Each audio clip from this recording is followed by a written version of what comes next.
en face, on a une go qui est presque trempée dans le même bain où nos déesses africaines sont simplement célébrées.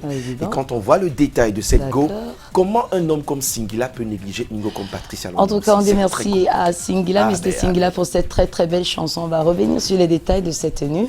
Vous avez vu que c'est un assemblage de 3 pays, on va le dire, parce que ça célèbre aussi le métissage culturel à travers la mode. Donc on a là, ça s'appelle le poids baoulé, qui est symbolique au même titre que le ndop de chenon, de la région des Gracieux, la partie Gracieux du pays. C'est clair. Et vous voyez également le ndop, c'est un tissu riche de symboles dans la partie ouest du pays. Et le chapeau, il est tout simplement, c'est une coiffe qui nous vient de l'Afrique du Sud. Et c'est l'Afrique qui gagne. Patricia, vraiment les hommes, hein, ce n'est pas parce que vous pensez qu'une femme est trop belle pour vous qu'elle mérite être prisonnière de votre paradis. Gardez tous vos biens, offrez-leur votre cœur, mais surtout, hein, sachez aussi, hein, c'est pas pour dire qu'il ne faut pas donner, il faut donner et encadrer ces femmes.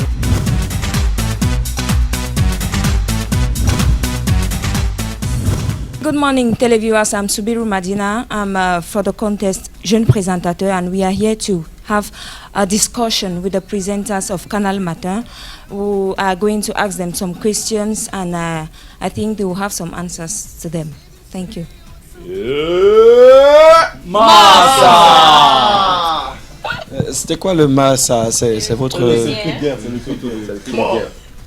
Mais bonjour à vous, c'est un honneur pour Patricia et moi de savoir que on a des visiteurs de notre genre. Alors, pour faire simple, on vous écoute. C'est vous qui avez les questions, nous, peut-être les réponses. Okay, for the first question I would like to ask, from the program we watched, Canal Matin, it was a co-presentation program.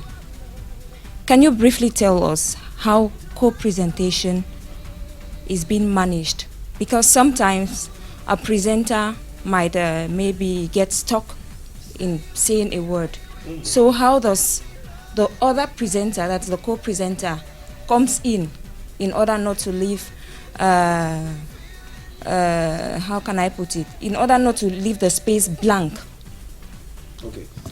Merci beaucoup. Comment on vous appelle déjà? Subiru Madina. Subiru Madina, c'est un plaisir de vous savoir. Là, on a passé le clair de l'émission ensemble, c'était magnifique. Elle veut savoir en fait comment ça se passe, l'audio. Et a priori, on va dire que quand on se met ensemble pour travailler, il s'agit de mettre à contribution les atouts qu'on a pour pouvoir faire briller l'émission, pour pouvoir porter l'émission. Donc, il n'est pas question de bagarrer ou de mettre un accent peut-être sur les limites de l'autre. Parce que lorsqu'on travaille ensemble, on n'est pas parfait, c'est clair. Donc, on mise, on n'est pas en duel, on est en duo. Donc, on mise sur les atouts, comme je l'ai dit, l'un de l'autre. Je ne sais pas si je réponds à la question, mais c'est de ça en fait qu'il est question. Le duo, c'est de mettre à contribution ce qu'on a en termes d'acquis, en termes d'atouts, pour que, évidemment, l'émission puisse porter. Si je peux ajouter quelque chose, c'est que pour qu'il n'y ait pas de vide, de blanc à l'antenne, on a l'impression qu'on dit la même chose. Quand elle s'arrête, j'ai enchaîné. Quand je me suis arrêté, elle a enchaîné. Et c'est aussi la routine. Parce qu'on se lève pas un matin pour venir faire l'émission. Il faut causer. Comme là, on a fini l'émission. On prépare déjà celle de demain. On a une idée des sujets qu'on développe. Et même quand il y a un commentaire, on se donne des espaces. Il y a des petits signes. Elle peut être en train de parler, je donne 2-3 petits mots, elle sait que là il faut chuter et j'enchaîne. Et la plupart du temps ça marche quand il y a cette symbiose et c'est le travail, c'est comme en football. Il y a les joueurs qui se retrouvent facilement parce qu'ils ont l'habitude de jouer ensemble. Et ça peut se faire avec d'autres personnes aussi, mais davantage c'est un travail qui est écrit à la base. Bonjour Aimé Moukoko, bonjour Patricia. Je suis Patrick Bilon et moi ma question va bien sûr vers vous. Pourquoi? Parce que au-delà d'être des présentateurs télé, vous êtes des êtres humains. Et moi, ce que j'aimerais savoir, c'est comment est-ce que vous faites abstraction de votre vie privée et vous véhiculez tous les matins la bonne humeur. Parce qu'on vous voit toujours tout souriant au petit écran. Vous avez sans doute des problèmes dans votre quotidien, sans doute des petits trucs. Mais comment est-ce que vous arrivez à faire abstraction de cela? Non, c'est Pat qui a posé la question, non, c'est Pat qui va répondre. Avec beaucoup de plaisir, c'est une très très bonne question, je veux dire. Vous savez, on dit chaque médaille a son revers, chaque métier a ses atouts et je ne sais pas si je vais appeler ses inconvénients. Mais je vais dire qu'à force de faire un métier avec amour, on ne travaille pas, on s'amuse. Et lorsqu'on a choisi le métier de présentateur, on devient comme un extraterrestre parce que les gens ne s'attendent pas à ce que vous ayez un problème. Ils n'ont pas besoin de savoir si ça ne va pas chez vous. Ils n'en ont rien à foutre. Donc vous devez transcender les états d'âme et être heureux. Et moi, je dis très souvent que le bonheur n'est pas relatif à un signe extérieur de la richesse ou peut-être un événement. Non, non, non, pas du tout. Parce que si c'est relatif à un événement heureux, on n'en rencontre pas tous les jours. Donc on aurait peut-être plus d'une raison d'être malheureux. Du coup, de communiquer plutôt la négativité aux téléspectateurs ou aux auditeurs au lieu de l'inverse. Donc il faut transcender ces états d'âme, ces états d'esprit. C'est juste une question de décision. Et voilà, donc voilà, on s'amuse. J'espère que j'ai répondu à la question. Merci, rebonjour à vous. Bonjour, merci. On a pu remarquer durant l'émission beaucoup d'ambiance et d'émotion. J'aimerais savoir, ça aussi, c'est déjà travaillé en avance ou bien c'est le fruit de l'improvisation du moment? D'accord. Bon. Oui, Moi, je la suis. En fait, moi je dis très souvent que les mots ont une fin, mais les émotions n'ont pas de fin. Donc tout ce qui a un nom existe déjà. Il est question d'y apporter de notre cœur. On n'invente rien. Tous les mots qu'il y a dans le dictionnaire désignent quelque chose qui existe. Par contre, ce qui manque à ces mots, c'est l'émotion et la couleur qu'on peut y apporter. Donc, il suffit seulement de vouloir, d'avoir à cœur d'amener les gens à sourire. Et du coup, je crois que c'est ça le déclic, en fait. Je faisais plus référence au pas Oui, de danse. donc parlons de l'ambiance, parlons du show. C'est vrai que d'aucuns trouvent qu'on met beaucoup de show dans la matinale et c'est pas quelque chose de particulier. À Canal 2, je peux me retrouver avec Joe Matrix, avec Aimé Catherine Mokouri, avec Soflan, avec Thierry Carole. C'est l'esprit d'équipe. C'est-à-dire, maintenant, on peut faire la différence avec d'autres matinales ailleurs. C'est trop facile de voir que c'est pas forcément comme chez nous. Et elle a dit une chose qui est pertinente. Plus tu donnes du plaisir, plus tu en reçois. La télé, on l'a fait pour les autres. Mais si on n'est pas vrai, c'est difficile. Tu peux pas faire semblant d'être heureux. Ce serait compliqué. Donc, mais après, c'est aussi vrai, c'est l'instinct. Si tu n'es pas habitué à bouger le corps, même Joe Matrix réussit souvent à faire le show, bien que d'aucuns estiment que... Il le fait très souvent exprès, très bien à les l'aise. gestes là, il le fait exprès en fait. Je pense que les gens vous retrouvent dans leur univers, quel que soit leur couche sociale, leur rang social. On est on est simple. Et la preuve, si on a respiré quand on se levait le matin, c'est la meilleure chose qui puisse nous arriver. Pourquoi faire semblant d'être heureux? Donc, mais il ne faut pas forcément danser à tous les coups. On ne dansera pas sur l'émission du journal ou alors sur l'émission de sport. Mais le fun, c'est bien, ça chasse le stress et tant mieux. Peut-être une dernière question. Une dame, quand même. Ouais. On ne dira pas qu'on est misogyne. Même si mon pote, je l'aime bien. Et ses lunettes aussi. Bonjour, moi c'est Caroline. Ma question c'est plus... vu l'heure de l'émission, je me demande s'il y a une préparation la veille où vous voyez très très tôt le matin parce que l'émission est tellement bien arrangée, bien alignée que je me demande parfois s'il y a une préparation la veille ou alors vous voyez genre 5h du matin. Même dans la nuit. On fait les mêmes rêves, on ne dort pas. Non, c'est dire que à chacun sa méthode. Canal Matin n'est pas... C'est un programme de beaucoup de petits programmes. C'est un magazine qui allie information, culture, sport, fun. Donc, chaque partition de l'émission est gérée par les différents chroniqueurs. Joe Matrice, par exemple, il prépare sa chronique. Et nous, on sait que ce sera une pièce de puzzle à boucher. Mais nous, on prépare aussi notre espace culturel. Maintenant, sur le conducteur, comme on dit, vous nous prenez de court. On est censé, pour nous, travailler maintenant sur l'émission de demain. S'il y a des reportages à faire, on va sur le terrain enregistrer. S'il y a des captures, des recherches à faire sur Internet, des informations. Et on est en permanence sur les réseaux sociaux parce qu'il y a des informations qui nous parviennent souvent à dernière minute. Mais le gros du travail, pour nous, c'est le jour d'avant. Et après, par chance, on peut se réveiller le matin, on a porté les mêmes tenues, on a le même feeling. Parce que souvent, il faut le dire, mis à part le fait qu'on ait eu le choix de mettre en valeur une création camerounaise, mais très souvent, c'est au feeling. Et je crois que le matin, on vient juste mettre en application ce qu'on s'est donné. Et pour l'émission qui commence à 6h30, il faut être là au moins 45 minutes avant. C'est le plus dur, se lever à 4h, mais c'est ce que Dieu nous a donné de faire tous les jours.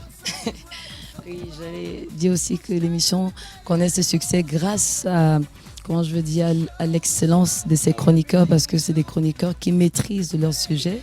Et on ne voit pas le temps passer parce que lorsqu'on se plaît à regarder un programme, le temps passe, on ne s'en aperçoit pas. Et comme l'a dit Aimé, on arrive tôt, le temps de permettre aux techniciens de connecter les micros, de réajuster peut-être la caméra. Et avant de lancer l'émission, ça permet de ne pas avoir de stress parce que l'ennemi de ce métier, c'est le stress. Il faut tout faire pour éviter d'être stressé et ne pas avoir peur de commettre une erreur, parce qu'il faut mettre en exergue ce qu'on appelle l'autodérision. C'est-à-dire que si on a glissé, parce que c'est humain de se tromper, ceux qui sont à la maison, on va dire qu'est-ce qu'elle a dit, qu'est-ce qu'elle a dit. Non, c'est humain. Maintenant, c'est la façon de corriger qui fait tout le reste. Merci. Non, c'est trop tôt là. J'ai une dernière question. C'est trop tôt là. On commençait voilà, à s'accommoder. Voilà. Donc, je suis Marie-Inès, candidate comme tous les autres ici présents. Je voudrais savoir, un jour, vous avez été débutant, néophyte, je veux dire, néophyte, jeune présentateur télé. Quelles étaient vos attitudes? Guidez-nous ce matin, s'il vous plaît. Oui, oui, on va prendre l'exemple d'un bébé. Le bébé, il commence à ramper. Après, il fait quelques pas, ça ne tient pas bien. Après, je pense que c'est normal de commettre des erreurs à ses débuts. Mais ce qui n'est pas normal, c'est de ne pas apprendre de ses erreurs. Donc, il faut apprendre de ses erreurs et être perfectionniste, se dire qu'on peut partir de zéro à héros, comme l'a dit quelqu'un. Et puis, si on se refait à tous les scientifiques, ceux qui ont créé, qui ont eu le mérite de transformer le monde entier, ils ont été toujours traités de bêtes, de cons. Mais après, ce sont eux qui ont créé des choses qui ont révolutionné le monde. Donc, on commence peut-être, on est dubitatif au début, mais au fur et à mesure, on s'améliore. Merci. Mais la première fois que j'ai eu la chance de faire de la télé, parce que c'est un peu compliqué pour moi, c'est d'abord de longues années en radio, mais la première fois que je suis passé à la télé, j'étais convaincu que j'étais très bon, c'était excellent. Et j'avais cassé la baraque. C'était dans ma tête. La deuxième fois, quand ça commence à revenir, on s'ajuste. Et il faut avoir, comme dit, la présence d'esprit de s'autocritiquer. Et malheureusement, si tu as des amis qui te disent « Ah non, c'était super, Patricia, t'étais jolie, vraiment et tout », ils te font plaisir, mais ils ne t'aident pas s'ils ne te disent pas où tu as cogné le pied pour que demain tu corriges. Mais quand tu tombes, tu te relèves, sinon abandonne le métier. Bon, nous, on a l'émission de demain préparée, donc si vous êtes d'accord, nous, on va s'offrir de vous dire au revoir et bonne chance à vous pour la suite de l'aventure du concours du jeune présentateur. Allez, bye bye. Bye bye.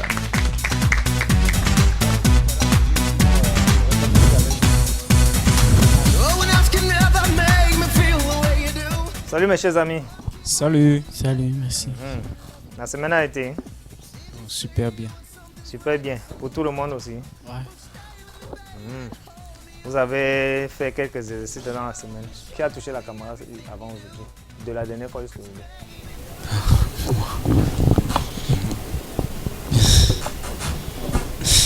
Juste touché.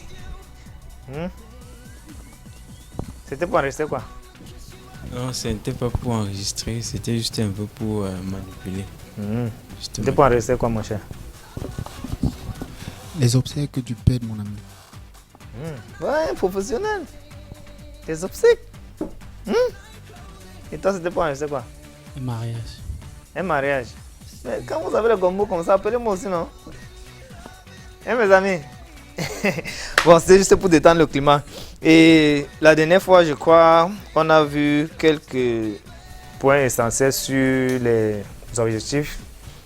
J'espère que vous avez continué à faire les recherches là-dessus parce que le temps qui nous était imparti, on ne pouvait pas tout dire, n'est-ce pas?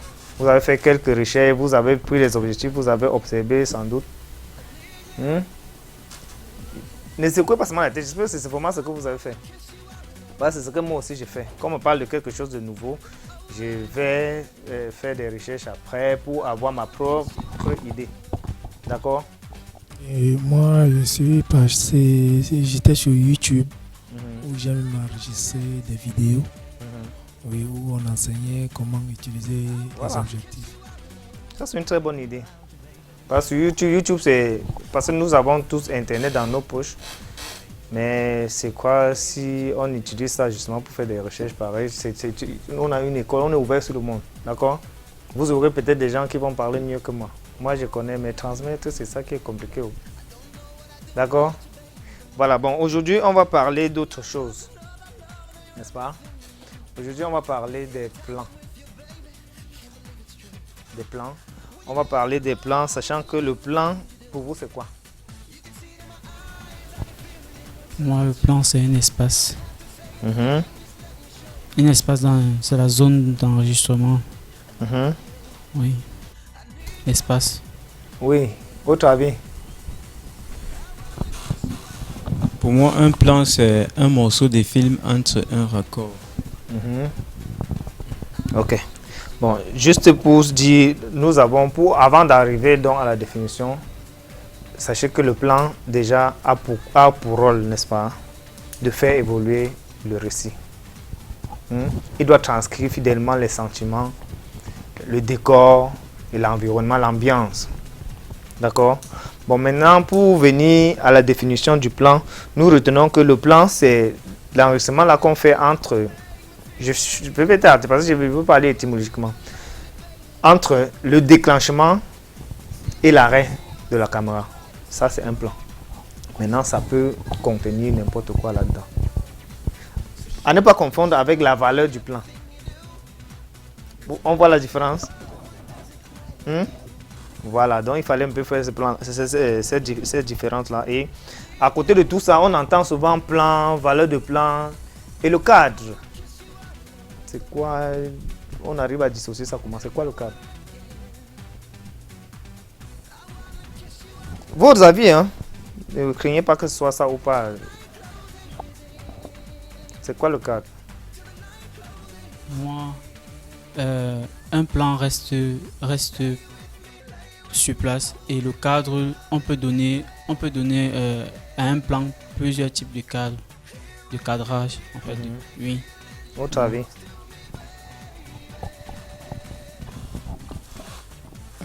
Pour moi, le cadrage, c'est une unité d'une prise de vue. Oui. Le cadrage, c'est une unité de prise de vue. Bon, je ne suis pas d'accord avec vous. Je dirais tout simplement que le cadre, c'est tout ce qu'on voit dans le petit écran. Ça vous renvoie à la notion de champ. Non? Tout ce qu'on voit là, c'est ça le cadre. Maintenant, vous avez parlé, votre définition c'était du cadre. Vous avez dit que le cadre c'était La zone. Parlez au micro. La zone d'enregistrement. À ne pas confondre avec. Avec le plan. En fait, j'ai dit ceci que c'était variable et quoi, j'ai pas retenu. Que j'ai dit un plan reste stable et le cadre, lui, il peut varier. On peut lui donner la valeur qu'on. Ok, c'était juste pour venir. Retenons que le cadre, c'est tout ce qu'on voit à l'image là, tout ce que tu vois, c'est ça le cadre. Maintenant, c'est à toi de. Le cadre peut avoir plusieurs valeurs de plan. Je me dis que c'est ça que tu voulais dire. Dans le cadre, on peut avoir plusieurs valeurs de plan. Quand on change de. Mais tout ça reste le cadre. Donc, c'était juste pour qu'on voit un peu la différence entre tous ces thèmes. C'est ça qu'on va développer aujourd'hui. Ne vous empressez pas. Donc, le cadre, c'est tout ce qu'on voit à l'écran. Maintenant, oui, vous avez donné la définition du plan. On a retenu déjà le plan. Je préfère que vous ayez une définition en vos propres thèmes, pour que vous compreniez plus aisément. On est d'accord, parce qu'on n'est pas ici pour un cours académique. On est ici pour comprendre, pour palper.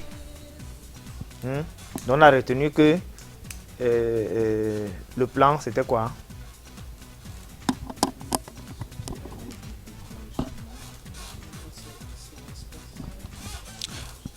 Vous avez dit que le plan est le processus qui va du déclenchement jusqu'à la. C'est pas un processus. Je préfère que vous me parlez d'une séquence d'images. Oui, c'est une séquence d'images voilà, qui va du déclenchement à l'arrêt de la caméra. caméra. Là, c'est un plan. D'accord. Maintenant, la valeur de plan. Ça renvoie à quoi? Une valeur de plan peut renvoyer à la délimitation. À la délimitation d'un espace. Exact. Exact. Dans valeur, on voit dimension. On peut quantifier, on peut mesurer la valeur. On est d'accord là. Donc, retenez par-dessus tout. Je ne sais pas si vous voyez un peu le lien. On a parlé des objectifs la dernière fois. L'objectif, le choix de l'objectif est capital en ce qui concerne le choix du plan, de la valeur du plan. D'accord? Parce qu'on est d'accord, on en a parlé la dernière fois. On ne peut pas utiliser un objectif grand angle, par exemple, pour faire ce qu'on devrait faire avec un téléobjectif. Et maintenant, en fonction du choix du plan, vous devez choisir l'objectif qui va avec. Donc vous voyez que toutes les notions là, chaque fois que tu veux appuyer REC, il faudrait que tu te rassures que toutes les notions que tu as encaissées, toutes les règles, tout ce qui va avec ont été respectées. On va également voir un peu les règles des tiers. Qui sait ce que c'est? Les règles des tiers. Oui, on est là pour encaisser les idées. Oui, tout à fait. Oui, les règles des tiers. Oui, dans la grammaire audiovisuelle, quand on parle des règles des tiers, il s'agit de cet espace-là qu'on se fixe pour filmer un sujet. Par exemple, si on veut filmer un sujet, on peut filmer un sujet avec deux. Bon, on peut filmer un sujet de face, deux quarts face, un tiers avec. Non, là tu es dans la notion d'angle. D'angle. D'accord. Je vais faire plus simple. Le tiers, c'est vous prenez votre écran, vous divisez votre écran en 9 compartiments égaux. Pour ce faire, vous devez diviser en 3 compartiments verticaux, 3 compartiments horizontaux. Vous aurez 9 cases. Si vous tracez les 4 traits là, vous aurez 4 points de force. Je ne sais pas si vous me faites comprendre. Vous tracez 2 traits horizontaux équivalents.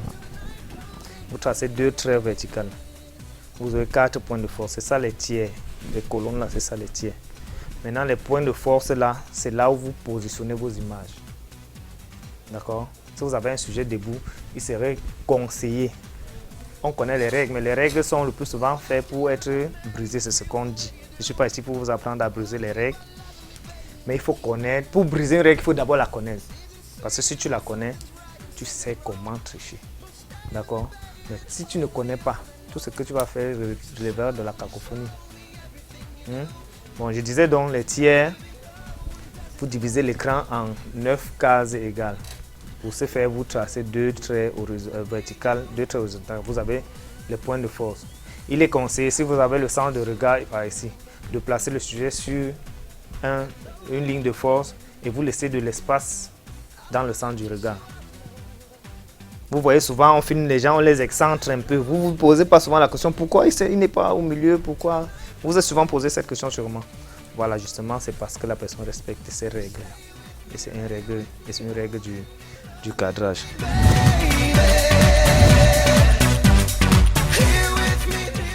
Voilà. Nous allons donc continuer avec... nous avons parlé que c'est en relation, bien sûr, les plans dont on parle aujourd'hui est en corrélation avec les objectifs. Au cinéma, généralement, les objectifs vont de 24 milli à 135. Vous comprenez qu'on parle là des plans super larges au plan, au très gros plan. On est d'accord. Ça, j'ai dit généralement parce que vous pouvez voir quelqu'un qui, lui, il est dans le 18 mm. Ça dépend de ce qu'il veut faire. Mais je dis généralement, on parle de 34 milli, 35 milli à 135. Bon, maintenant, pour vous, on a parlé de la valeur des plans. Et maintenant, on a souvent... Pourquoi on varie les plans déjà pour commencer?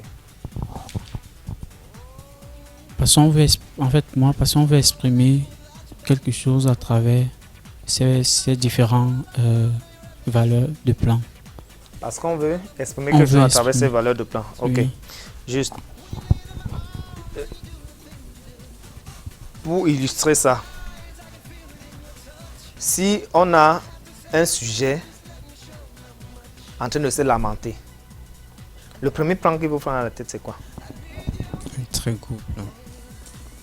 Vous voyez, ça vient de façon naturelle. Vous faites un gros plan. Parce que là, maintenant, on a des émotions qui vont avec. On a tous les détails. D'accord?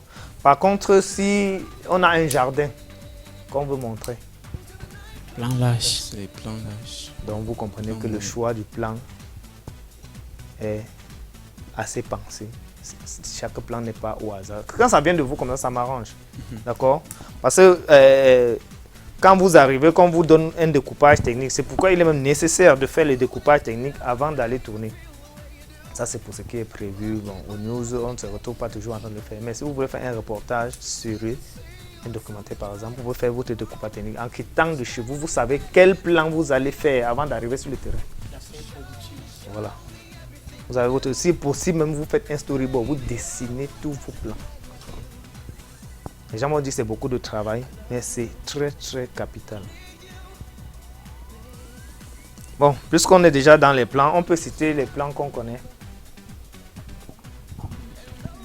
On a les plans d'ensemble, plan italien, plan américain. Oui, une autre personne. Oui, on a aussi les plans moyens, les gros plans, les très très gros plans. Ok. On va les énumérer du plus grand au plus petit. Mais avant, je vais vous donner juste un conseil. Quand vous avez une action, retenez ça, c'est capital, c'est une astuce qui marche toujours. Quand vous avez une action, faites au moins, ça c'est au strict minimum, 3 plans de cette action. Si on voit quelqu'un par exemple en train d'écrire pour transmettre juste cette info-là, quelqu'un écrit 3 plans. Oh, ça c'est au strict minimum. Moi personnellement j'en fais 5. J'en fais 5. Je situe l'action, le sujet, l'action. Et maintenant, un autre plan pour moi qui vient à la fin, le 5e, serait une création. Vous voyez, je dis une création dans quelle mesure? Quand quelqu'un arrive là, on a toujours tendance à filmer plan moyen, plan là, plan là. Mais si tu viens faire un contre-plongée du bic jusqu'à ça, c'est un truc que personne n'attend. Ça vient bam, ça éveille les téléspectateurs. Ça, c'était un conseil à passant. Donc, allons-y, quand on peut énumérer les plans. Et je vais dire ici, il y a souvent les plans qui prêtent à confusion. Mais l'idée générale, c'est que vous faites votre propre opinion et que vous l'appliquez. Quand tu te dis « je connais », tu ne risques pas de te tromper. Si, effectivement, tu as assimilé ce qu'on dit. Je dirais qu'il y a les plans qui prêtent à confusion. Je vais commencer par noter le plan général. Le plan général, d'aucuns vont vous parler que c'est le plan large ou bien le plan d'ensemble. Pour moi, c'est 2 plans très distincts. Je prends l'exemple. Notez d'abord le plan général. Je suis en train d'aller du plus grand au plus petit. Le plan général. Le plan général ici peut être... Vous voyez souvent les séries américaines, ils utilisent souvent les plans généraux comme transition. On vous montre toute une ville. Là, ça donne l'esprit du film. Mais est-ce que dans la ville, là, vous situez une maison ou une voiture, vous voyez juste la ville? D'accord? Pour moi, ça, c'est un plan général. Maintenant, si on est en train de tourner un reportage sur le port, le plan d'ensemble, on va voir tout le port. Alors que notre reportage porte sur un bateau. Cette fois-là, on a le plan d'ensemble. Je ne sais pas si vous voyez un peu la différence. Là, maintenant, on a le plan d'ensemble. Après, on peut venir, ça c'est le deuxième plan, qui est le plan d'ensemble. Le plan général peut être confondu au plan large. Maintenant, le plan d'ensemble. Le plan d'ensemble, on peut voir tout. Je suis toujours dans notre illustration du port. Le plan d'ensemble, on peut voir tous les bateaux au quai. Là, maintenant, on a un plan d'ensemble. Maintenant, après ça, on vient au plan moyen.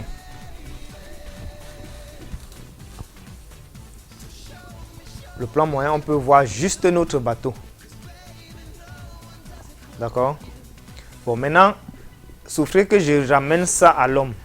Parce que c'est le sujet principal, que ce soit en audiovisuel, quoi, en vidéo. Le plan moyen, si c'est chez l'homme, ça serait quoi?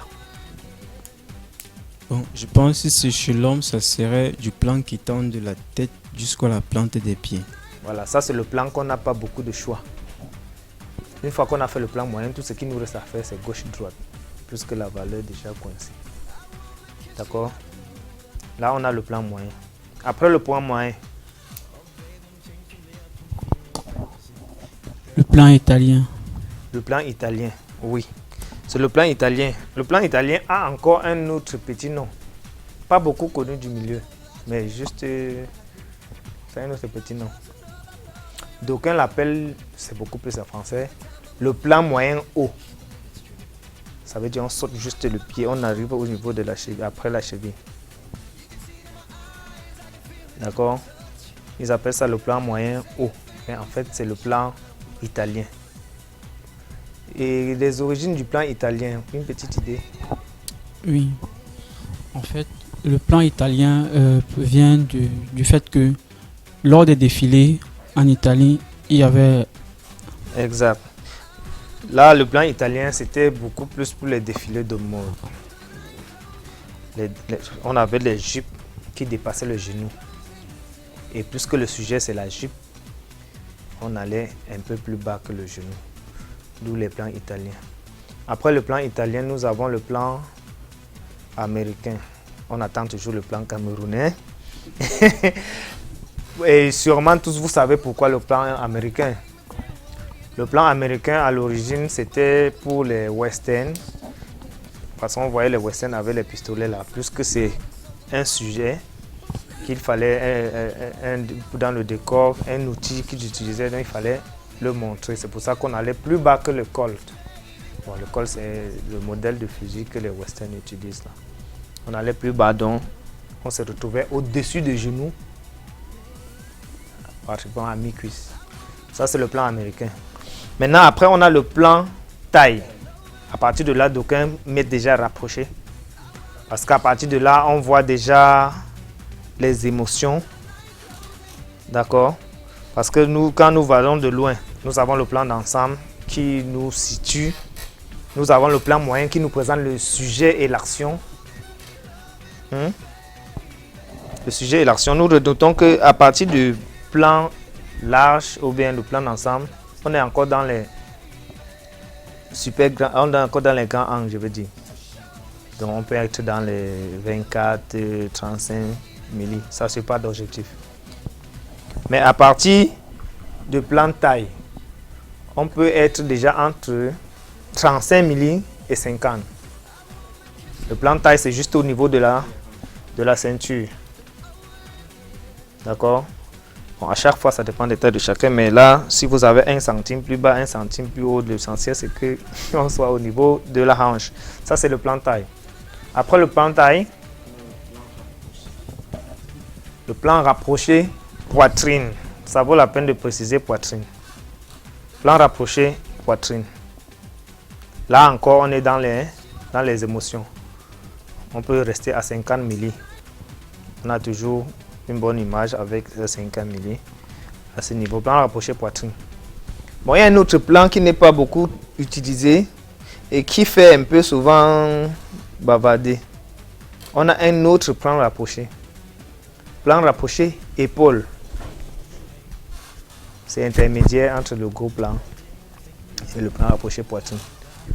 On a là. D'aucuns l'appellent comment? Non. Les plans cravate. Vous avez déjà entendu parler de plan cravate. Justement parce que quand on dit rapprocher poitrine, épaule, on est à ce niveau. Si vous coupez, vous voyez, c'est juste au niveau du nœud. Vous voyez?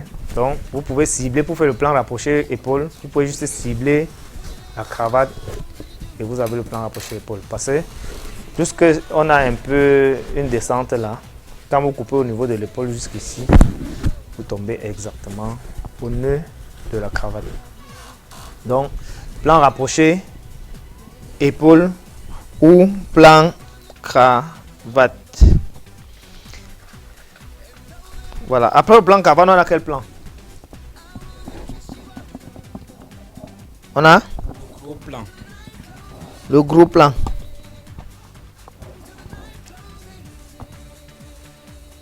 Le gros plan, oui. Le gros plan ici, nous avons juste le visage dans le cadre. D'accord? Cette fois-là, on est focalisé sur les émotions. Retenez que le plan des dialogues le plus souvent, c'est le plan rapproché poitrine ou plan taille. Mais là, même s'il y a le dialogue, c'est aussi les émotions, les traces les mimiques, tout ce qui va avec. Ou bien l'absence d'émotion, parce qu'on peut avoir un visage qui ne dit rien. Et justement, c'est des émotions recherchées, c'est des signes qu'on recherche dans le cinéma surtout. D'accord? Nous avons le gros plan. Là, on peut dire être à 85 mm en termes d'objectif. Le 85 mm peut aller. Après le gros plan. Très gros plan. Le très gros plan. Très gros plan. Le très gros plan, on peut utiliser un objectif entre 85 et les 135 dont on parlait tout à l'heure. Non, pardon. Le gros plan, on peut utiliser entre 85 et 135. Le très gros plan, là maintenant, on est obligé de passer en mode macro. On en a parlé. Pour avoir le très gros plan, il faut un objectif qui nous permet de nous rapprocher au maximum. Là, on est obligé de passer en mode macro. Mode macro même est peut-être à 100 mm. Mode macro. Ou 200 et plus. D'accord? Ou 200 et plus. Mais si vous avez un 100 mm qui fait macro, vous avez votre très gros plan. Même jusqu'à la goutte d'eau, vous pouvez l'avoir. D'accord? Maintenant, le très gros plan a une autre appellation. Mais le plus souvent, quand ça ne concerne pas les hommes, parce qu'on confond un peu. Le serré. Le serré, c'est le terme, c'est le jargon populaire, c'est le terme de la rue. Le très gros plan.